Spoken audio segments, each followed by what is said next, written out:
Assalamualaikum warahmatullahi wabarakatuh. Perkenalkan saya adalah Usribatul Jannah dari kelas Ekonomi Syariah 4B. Di sini saya akan menjelaskan sedikit tentang sistem moneter internasional yang diampu oleh dosen kami, yaitu Bapak Juni Iswanto. Pertama-tama kita kenalan dulu nih sama sistem moneter internasional. Apa sih sistem moneter internasional itu? Sistem moneter internasional merupakan sistem keuangan yang berlaku untuk semua negara di dunia. Nah, sistem moneter ini membahas tentang pembayaran atas transaksi lintas negara yang akan dilaksanakan.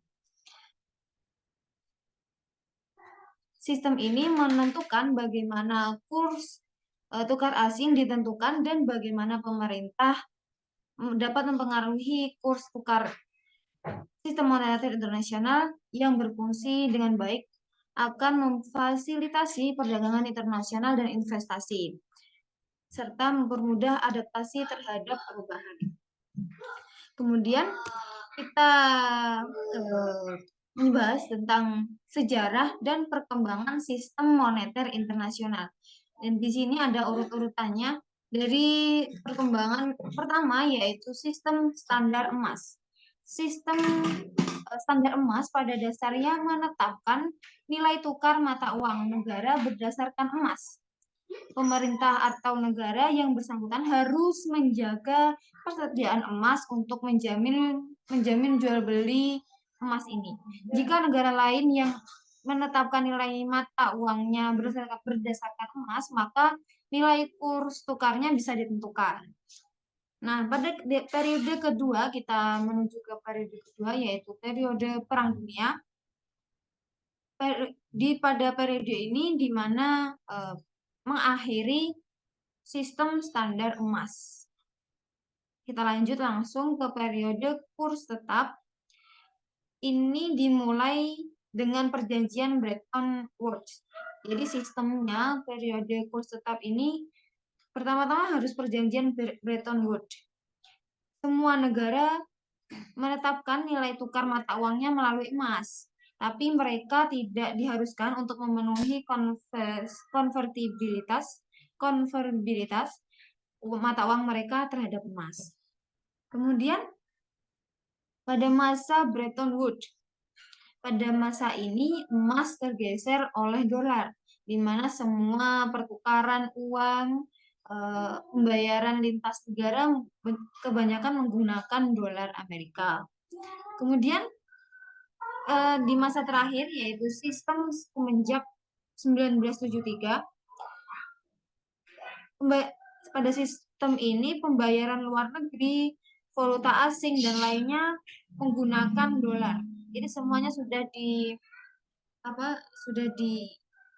perbanyak banyak menggunakan dolar Amerika. Kemudian selanjutnya lembaga-lembaga moneter internasional. Yang pertama yaitu bursa valuta asing. Bursa valuta asing itu adalah tempat yang memperdagangkan mata uang asing. Ini di sini di mana mata uang dapat tukar. Contohnya dolar ke rupiah atau rupiah ke dolar seperti itu. Pada bursa valuta asing ini ada 3 istilah yang sering digunakan. Yang pertama adalah kurs beli. Kurs beli merupakan menunjukkan harga beli valuta asing pada saat money changer membeli valuta asing. Kemudian yang kedua ada kurs jual. Kurs jual menunjukkan harga jual valuta asing pada saat money changer menjual valuta asing. Kemudian yang ketiga adalah kurs tengah. Nah, apa sih kurs tengah itu? Kurs tengah merupakan selisih antara kurs jual dan kurs beli. Kemudian yang kedua ada pasar modal internasional.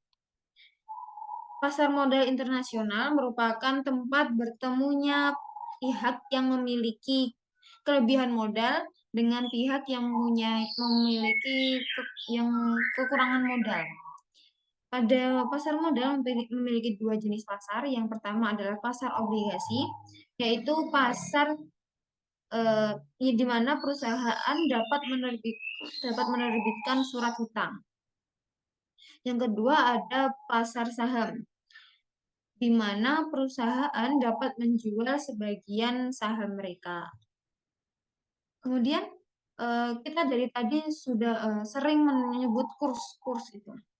Terus apa sih yang dapat mempengaruhi penetapan kurs ini? Di sini ada empat cara penetapan kurs. Yang pertama adalah mengambang bebas atau free float. Pada free float atau mengambang bebas ini, kurs ditentukan oleh mekanisme permintaan dan penawaran mata uang yang ada di pasar valuta asing. Nah, pada sistem ini, pada mengambang bebas ini,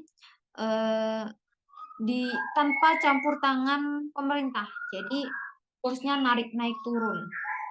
Kemudian yang kedua ada float yang dikelola. Hampir sama dengan free float tadi, tapi pada float yang dikelola terus ditentukan oleh mekanisme permintaan dan penawaran mata uang yang ada di pasar valuta asing. Tapi pada float yang dikelola, mereka ini dikelola oleh pemerintahan. Jadi ada campur tangan pemerintahan dalam float yang dikelola ini.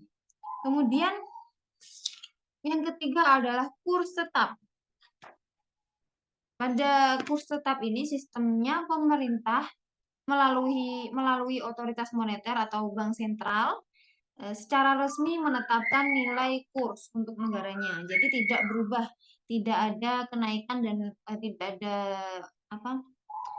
Jadi dia stabil karena sudah ditetapkan di awal. Kemudian yang terakhir adalah kurs tertambat. Pada sistem ini nilai tukar mata uang bergerak mengikuti perubahan nilai mata uang negara yang ditambatnya. Jadi kayak menggantung ke negara lain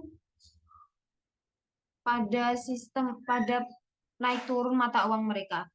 Nah, pada kurs tertambat ini ada banyak negara, dari 50 negara di dunia yang menganut sistem kurs tertambat ini.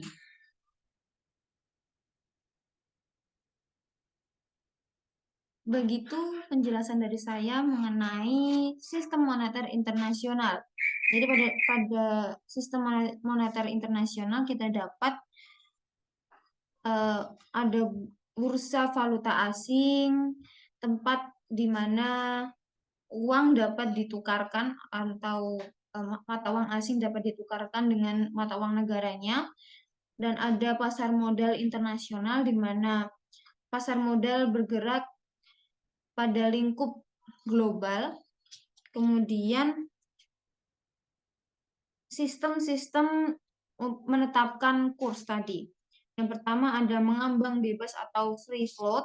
Yang kedua adalah float yang dikelola oleh pemerintah. Yang ketiga adalah kurs tetap, kurs di mana kurs tadi sudah ditetapkan di awal oleh pemerintah. Kemudian yang keempat adalah kurs tertambat, ketika mata uang bergerak mengikuti perubahan nilai mata uang negara lain. Jadi mereka mengikuti negara lain, seperti itu. Terima kasih. Tadi ada penjelasan dari saya. Bila ada kurang dan salah kata saya, mohon maaf. Sekian dari saya. Wassalamualaikum warahmatullahi wabarakatuh.